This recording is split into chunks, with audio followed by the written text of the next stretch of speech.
faith and drugs. Don't be conceited, sure of your own wisdom. Instead, trust and reverence the Lord, and turn your back on evil. When you do that, then you will be given renewed health and vitality. Proverbs 3:7-8. O Lord my God, I pleaded with you, and you gave me my health again. Psalm 32. If anyone defiles and spoils God's home, God will destroy him. For God's home is holy and clean, and you are that home. 1 Corinthians 3:17. The medications in the drugstores are ineffective in comparison with the mighty life-giving, life-inspiring remedies which live in the great within of ourself. It is here we make connection with the vital, creative, restorative power, which first created us, and which recreates us, restores, repairs, and heals us. To nothing else touching their life can the expression "as a man thinketh in his heart so is he" be more fittingly applied than to a person's health.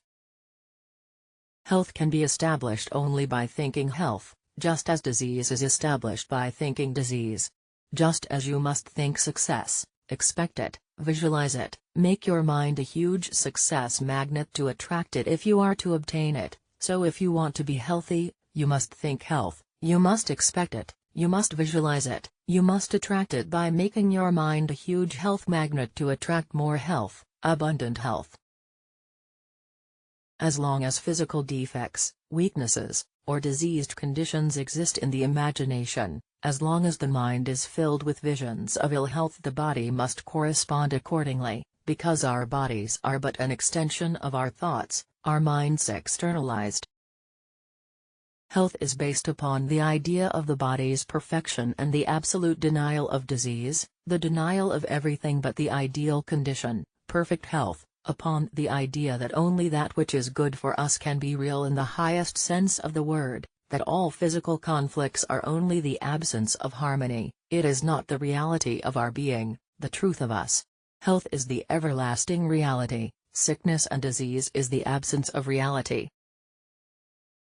In proportion to the physician's ability to suggest perfect soundness of body to his patient, to visualize them as physically perfect, in proportion to his power to see and to impress upon the mind of his patient the image of ideal health, instead of that of the sick and diseased, suffering individual, will he be able to help him. Many physicians admit that quacks often heal patients when the regular physicians can do nothing for them. But they do not realize the principle underneath this sort of healing by the quacks, as they call them, that is, the power of belief, the establishing in the mind of the patient the idea of their health, the wholeness of their body.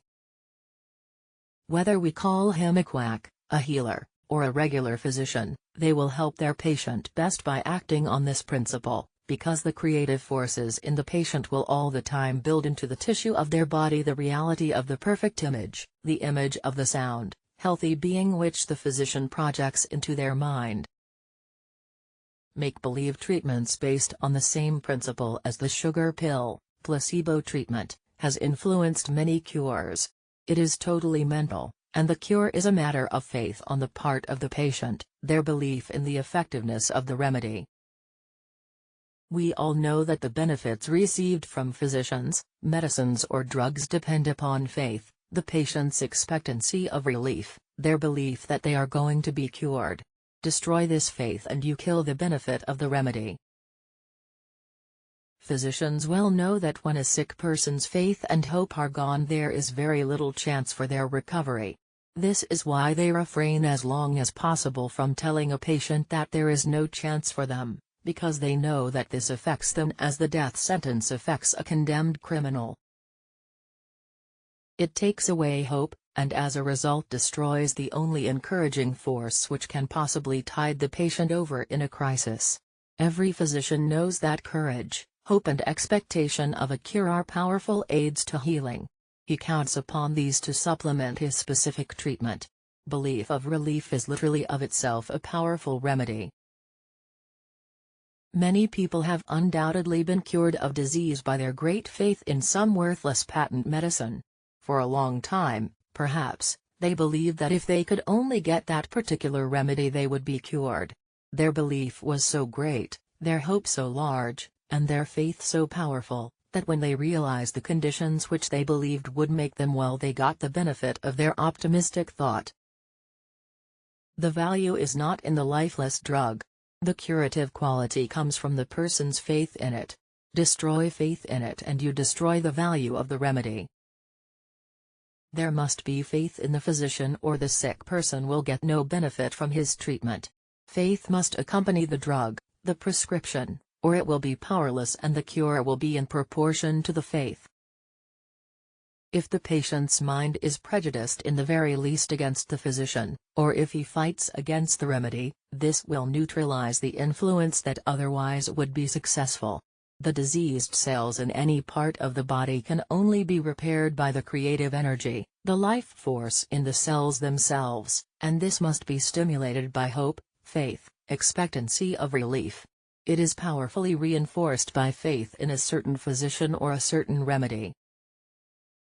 We have proof of this in the fact that the same remedy may have a wonderful curative effect upon one patient who possesses great faith in the physician and the remedy, while the same thing will have no effect whatever upon another lacking faith but having a similar constitution and temperament, and suffering from exactly the same illness.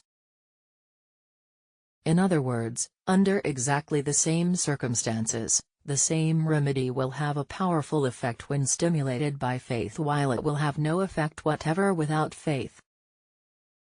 While there is no denying the fact that the majority of people fill medicine cabinets with all sorts of potions that work chaos in mind and body, it would be suicidal to condemn entirely the practice of medicine and the use of drugs and other physical remedies as long as the vast majority of the people believe in them, because their faith will help them.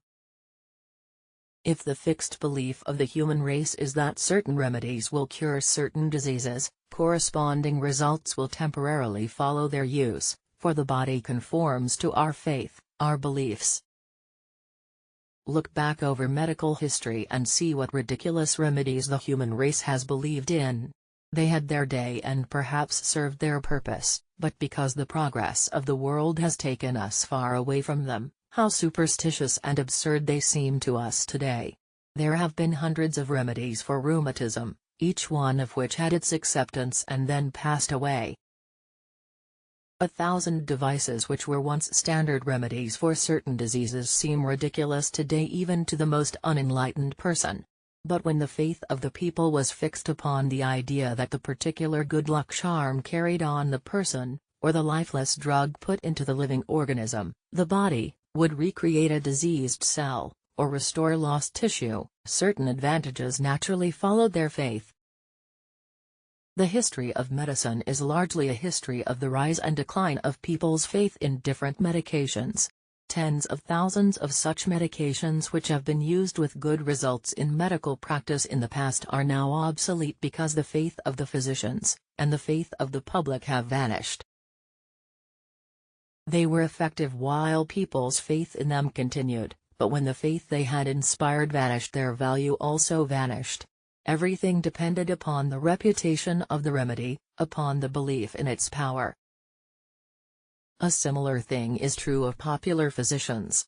Sick people want one with a great reputation, one in whom everybody believes, and it is almost a universal experience that patients feel much better after the visit to such a physician, even before he has written a prescription or they have taken any of the medicine he prescribed.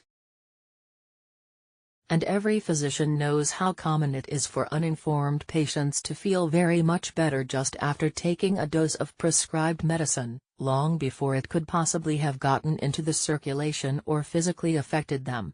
Physicians really owe their success largely to people's faith in them and their cures. Faith is at the bottom of all cures, at the bottom of all achievements, physical or mental. Religious history is full of examples of people who have been cured of all sorts of diseases by going to famed miraculous springs, by bathing in sacred waters, or streams supposed to have great curative qualities.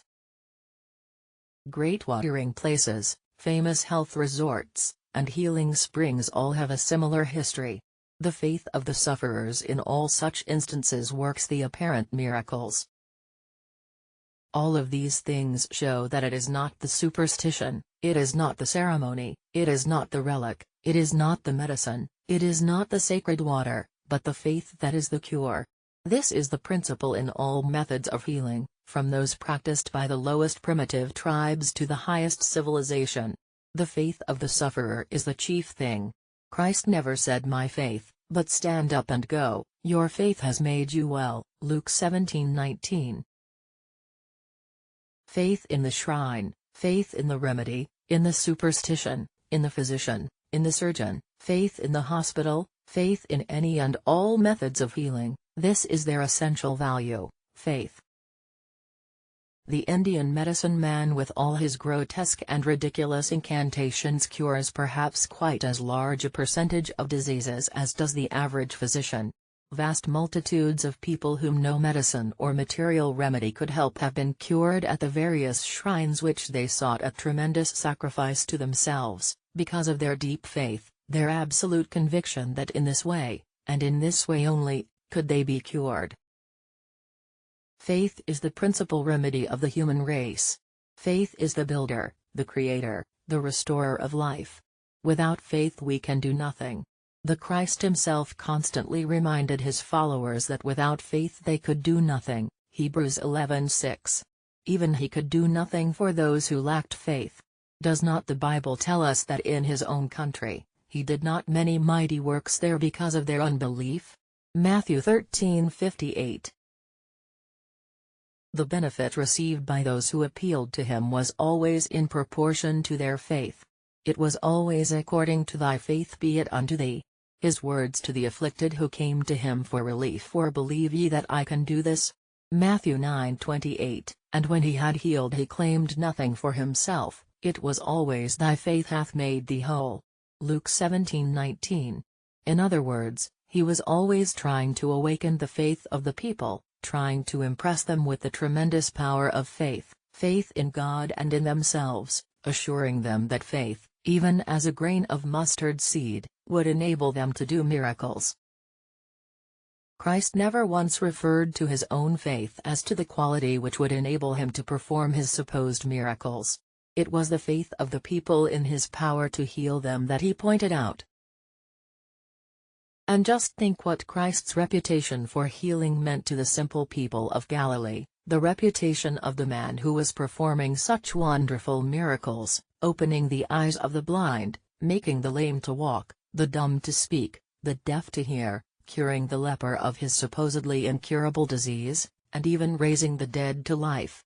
Think of what the rumors of such mighty doings would mean to such simple folk. Why, their faith in him was unlimited. Think of the mighty faith that moved people to let the sick down through the roof of houses in order to get them near this marvelous character. Is it any wonder that their diseases fled at his touch, at his word? In view of all this, does it seem strange, or unreasonable that believing in the power of God working through man, should perform such miracles of healing and of ability increasing by pure faith? And if the curative qualities of the remedies used by physicians are so largely due to faith in them, which physicians themselves acknowledge, why not leave out the drug and apply only the healing faith? Why not depend wholly upon faith, as Christ did, and as the mental healers do? The mental healers have simply taken one more step. They are depending wholly upon faith, and they seem to perform about as large a percentage of cures as the regular medical profession. And, as a rule, their cures are very much more permanent, because truth destroys the roots of the disease, which many physicians now believe to be entirely mental. Christ never once referred to any other healing principle than faith. It was always faith, and this is the principle on which all mental healing is based. The success of the mental healer depends upon his own faith and the faith which he is able to arouse in the patient. If there is no faith, there is no cure. Some will say that many people are cured without faith, even against their will, but the very fact that these people seek treatment is proof that they do have faith, or they wouldn't go to the doctor.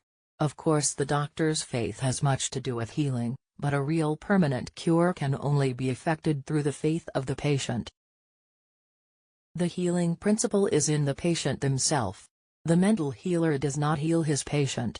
He merely arouses the divinity, the healing principle in the patient. It does not matter who treats you when you are sick, it is always the God force in you that heals. It is the same force that created you and sustains you, the force that comes to your rescue in all your troubles, that same force which rushes to unite the broken bone, to heal the cut or wound, to repair the crushed tissue, to make you whole again. There is only one healing force, and that is God, the creative force. We hear a great deal about the healing principle of God, the divine mind, but it is the divine mind in you, and not outside of you. It is the divine principle inborn in your divine nature that does the healing. It is the creative principle which is everywhere in the great universal intelligence that heals all your hurts and restores you to health. This is the same creative principle which develops the germ in the acorn and carries it up to the giant oak, that develops a tiny germ into a beautiful full-blown rose. It is this creative principle which is everywhere present in the universe, which exists in every atom, which is, in fact, the reality of every atom in the universe, for the reality of everything is God. The reality of ourselves, the truth of our being is God, otherwise we could not exist. It is no outside power which comes to our rescue, sustains us, holds us up, and guides us. It is the creative God power within us. This creative power is indwelling in every cell of your body, in every particle of matter. This is the reality of us, the truth of our being. We literally live and move and have our being in God. A realization of this truth, a never-increasing awareness of our oneness with the Supreme Power will bring ever-increasing peace and quiet of mind and health of body. A never-increasing sense of our universal awareness will increase our mental sense of well-being, of security, of safety from all that would injure us or destroy our happiness. To think of the presence and power of God as a healing life force, is to come in actual mental contact with that presence.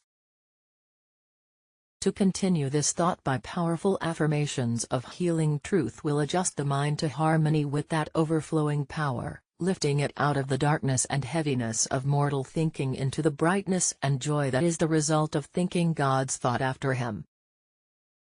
We do not realize the power of thought, because we do not appreciate the fact that we actually come in contact with whatever we think about or contemplate. This contact is no less real because it is mental, and it has power to influence the body, as well as the mind. Never think of yourself as weak, diseased, sick, inadequate in any faculty, in any action. Think of yourself as perfect and immortal, and your mind and body will tend to respond to this demand for wholeness and completeness. The image of adverse symptoms, every sick or weak suggestion entertained in the mind are fatal to the realization of the ideal. Sick thoughts, weak, deficient thoughts, make a weak, deficient body and a crippled mentality. Think wholeness regarding yourself. If you really believe that you are made in your Maker's image, you cannot think too wonderfully of yourself. No matter how your body may seem to contradict this ideal of yourself, persist in holding it, and the flaws, the deficiencies and the discords which frustrate your progress will gradually give way to the control of the divine image in you. The life processes within you will build the outward manifestation of this elevated image of yourself, and you will become normal, godlike. Many people who do not understand the science of mental healing think it is affirming what we know to be untrue, to persist that we are all right, when our bodies are racked with pain and we are really unable to function. But when we say we are well, even though we are suffering pain, we mean that the reality of us is well, that the truth of our being cannot be sick, cannot suffer, cannot know any disharmony, because that is divine. You should always affirm the truth of your being, not its untruth, its error. Affirming your spiritual ideal always and everywhere will help you to grow into His likeness, into the likeness of perfection, while the expectation of disease, the habit of looking at it as a reality, of regarding it as a truth, will tear down all of your physical building, your body, and will keep you constantly vulnerable to disease. You cannot build up a strong resisting body when you are constantly thinking of disease, concentrating on it, listening to its affirmation. Deny everything that is wrong, everything that is false, deny everything that is not God created, and you will be all right. But remember that simply denying is not destroying. You must not, as many do, deny in such a way as to make a stronger impression upon your mind of the thing you wish to get rid of. While denying the reality of sickness, you must keep in mind the truth of its opposite, the spiritual ideal, the spiritual being, which is never sick and never can be. Embrace to the perfection ideal, the God ideal of yourself, no matter how loudly the opposite may scream, how busy it may be in expressing itself. The intelligence ingrained in every cell in the body builds according to the model presented to it, and there is everything in holding up before the mind the perfect pattern, the health ideal. Holding the ideal of health in the mind is the most scientific way of healing any physical discord or disease in any of the bodily organs, because the body of cells themselves in any organ through their collective intelligence are powerfully influenced by the messages which come from the central station of the brain.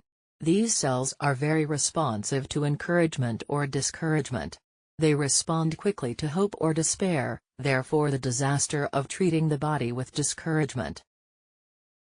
All forms of mental healing are based upon suggestion of the godlike ideal, and the healing is effective just in proportion as the mind of the sufferer is kept saturated, whether by auto-suggestion, meditation, or by daily help of the healer's mind, with the godlike ideal, with the health principle of the godlike mind. The suggestion that health is the everlasting fact, and that disease, sickness are counterfeits, the absence of reality, is a healing force.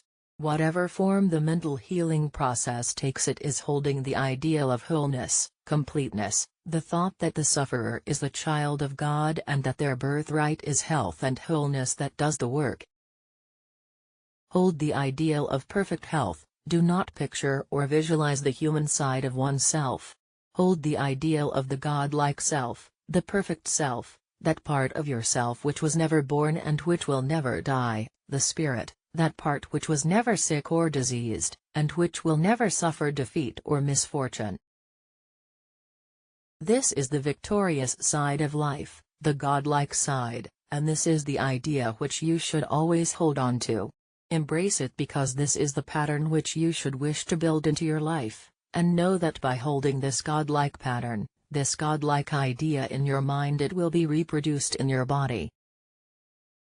On the other hand, if you hold the idea which corresponds to the seemingly weak, defective or diseased part of yourself, this inferior idea will be built into your life, and all your beliefs will correspond to your lower idea.